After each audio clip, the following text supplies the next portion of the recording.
It's The Blitz with Jason and Joe, live from Radio Row for Super Bowl 58 in Las Vegas.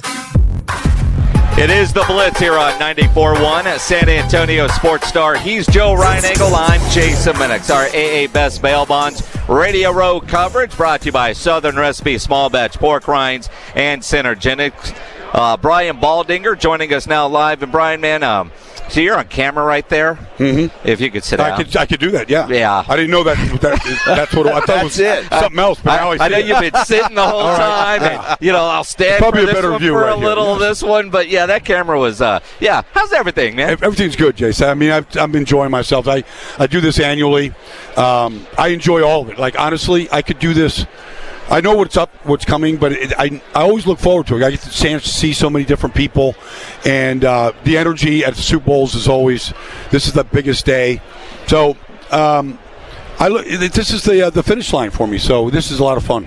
Well, and you always have a lot of fun, and I love the way you dissect plays and all the stuff that you do, and you kind of, you teach us what's going on. For the thing that maybe an average fan can't see, we can see it when you explain it that way. Thanks, Joe. No, honestly, I really enjoy doing it. I put a lot of time into it, but I know it connects with the fans and players, and the younger players.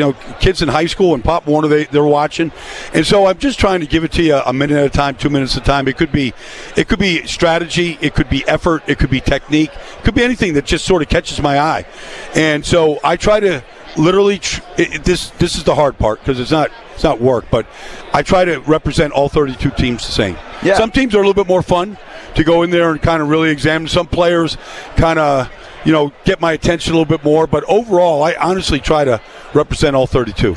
Brian Baldinger joining us here on The Blitz. The Baldies breakdowns do make a lot of content on our show on a regular basis when we're trying to figure out this or that, or did Dak throw it in the wrong area? Was it on the receiver, a missed block here? We learn a lot from it. Now, you played for the Cowboys, so you understand a little bit more than most about what it's like to have that star on your helmet and the criticism that comes with it. No doubt. Mike Lombardi said that he thought the Cowboys overachieved this year with their roster. Well, I don't believe that. I mean, look, they put up, they scored 40 on the Giants. Giants were dreadful. The Jets were dreadful. I mean, Washington was dreadful. Like, I don't know if they overachieved. They had some real tomato cans on the schedule. Let's face it. I mean, when they got those teams, they blew them out. Yeah. Thanksgiving Day, it wasn't even close. Like, did we put up 50? So, when it was a little bit more competitive in games, the first Eagle game, they had chances to win it. They had problems in the red zone throughout much of the season. But I didn't think I'm friends with Michael, but I don't feel like they overachieved. I thought they got bounced out of the playoffs, and that surprised me, the way they did. Well, I think it surprised everybody, Brian. when you look at that, because they got the number 2 seed, the Eagles collapsed, and it helped the Cowboys. Yep. So everybody thought that this was their path to an NFC championship game, if nothing else. Yep. And then to have that kind of performance, what do you make of that? Well, look, defensively, they just proved that you can't play without linebackers. You want to play Marquise Bell, I like Marquise Bell. But if you want to play those guys down the box at linebacker against Green Bay, well, Aaron Jones he's going to make you pay. And then I didn't think they did enough to affect Jordan Love. And this was, his first time in the playoffs. And he looked like the veteran out there. And then Dak made his mistakes. That show up in some of these games. And you have to play your best. You have to be at your best. Mahomes hasn't turned the ball over in these playoffs. He's 14-3 in the playoffs. Like, he plays his best in the playoffs, and that's what you got to do. What is it about play? Like, Dak Prescott is a great regular season quarterback. I use a term called playoff Prescott for postseason. Okay. That's not a good word, right? Because he's 2-5 and he makes those mistakes. Yes. What is it about playoff football that you get a different Dak Prescott? Well, it's different speed. You're going to see better teams. So, the teams there's only 7 teams that qualify, in your conference. So you're going to see better teams, better defenses. You're going to see better coaches that strategize better. Okay, so you're not going to see a team with flat-out weaknesses. That's one. And then Kurt Warner tells me all the time, you have to have big game genes. Like, this is what you live for. Like, you're in the moment, in the spotlight. All right, I'm just going to cut it loose. I'm going to play the best football of the season because I know I have to. And you let the game come to you. But, in that moment when you have a chance to stick it to the other team, you got to do it. And we haven't seen enough of it. Well, that brings up a great point, especially when it comes to a Dak Prescott. And I know he gets a lot of criticism, a lot of credit, whatever you want to say, because he's a quarterback of the Dallas Cowboys. But when do you look at a guy, he's in 8 years in the NFL now, and say he just might not be that guy? Well, I mean, that's an organizational decision. That's Jerry's, decision. He's going to win you a lot of games. You know that. You're going to end up with at least 10, maybe 12, 13 games every year because he's still a really good player. But to answer your question, the standard in Dallas is winning Super Bowls. It's just what it is. Romo went through it. Danny White went through it. Guys go through it. At some point, you just go, how many more disappointments can you shoulder before you say, we got to find a different guy? I mean, if Brock Purdy comes in here on Sunday to Allegiant Stadium and gets the win, everybody in Dallas is going to say, wait a second, we pay our guy, whatever we're paying him, and look what he just did. Like, this is what we need our guy to do. To me, that would be the talk. It will be the talk. Is it fair to make a comparison like that, though?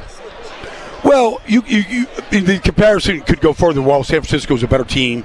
You could say all those kind of things. The quarterback's job is to elevate everybody around him. CeeDee Lamb had one of the best wide receiving years of anybody that's ever played this game this year. He was unstoppable, but he wasn't like that in the playoffs, And I thought they got him a lot of help. The tight end developed, and Brandon Cook became what they wanted from Brandon Cook. I mean, you can look at a lot of things. It's a quarterback's job to get these guys the ball. And some guys can do that, Patrick Mahomes. Some guys can't. And that's where you judge the difference. Because we've got all these young quarterbacks in the league, and I'll throw Dak Prescott in there, the Josh Allens, the Justin Herberts. There are others, and the Joe Burrows, and he got it done. Yeah. But, everybody wants to compare these guys. Is that fair? That's not really fair. Everybody's situation is unique. But look, we're all here for a reason talking about this game. So comparisons and rankings, all that stuff is going to come up. Like, you can dismiss it. You can get rabid about it. You can throw stats at it. The eye test is it. I mean, you lose to San Francisco at home. You lose to Green Bay at home in these playoff games, and you see these fans, their faces are melting in the stands. Like, they can't believe what they're watching. And so you could compare them or not compare them. The eye test, to me, tells you, can this guy do it? You have to ask that question. And make winning decision or business decisions. Okay. And that's what Jerry is always faced with. Brian Baldinger joining us here on the Blitz. You see him all over NFL Network. And, of course, Baldy's Breakdowns is such a great thing every week on Twitter. Let's talk about the other team in Texas. How quickly things have turned around for D'Amico Ryans with quarterback C.J. Stroud. It's amazing. I saw C.J. here earlier. I think you probably I thought C.J. was going to be a good player, and I thought whether you want to take him over Bryce Young, I mean, that's an organizational thing. But I thought he had real arm talent, and I thought but he gets knocked because he's Ohio State and they got all these stud receivers.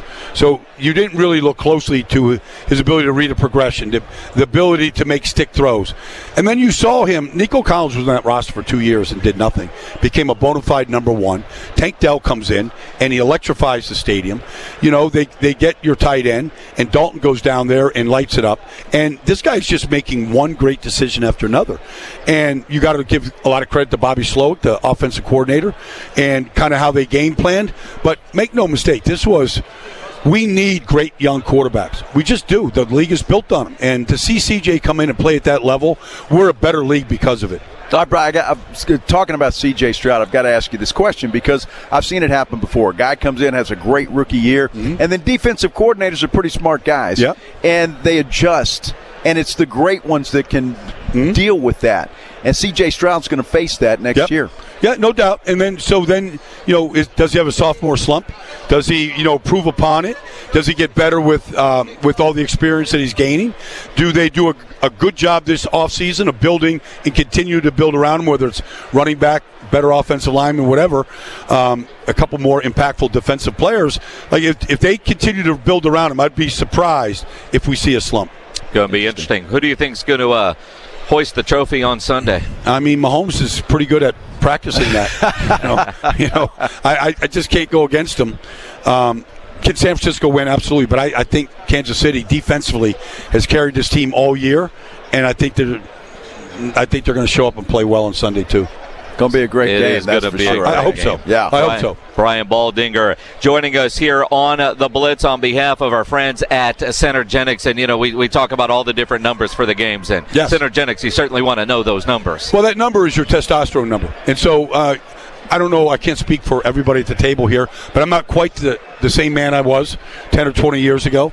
We need a little help along the way to keep our energy up and our vitality up. And really, you go to a Synergetic store or outlet right now and get your blood tested.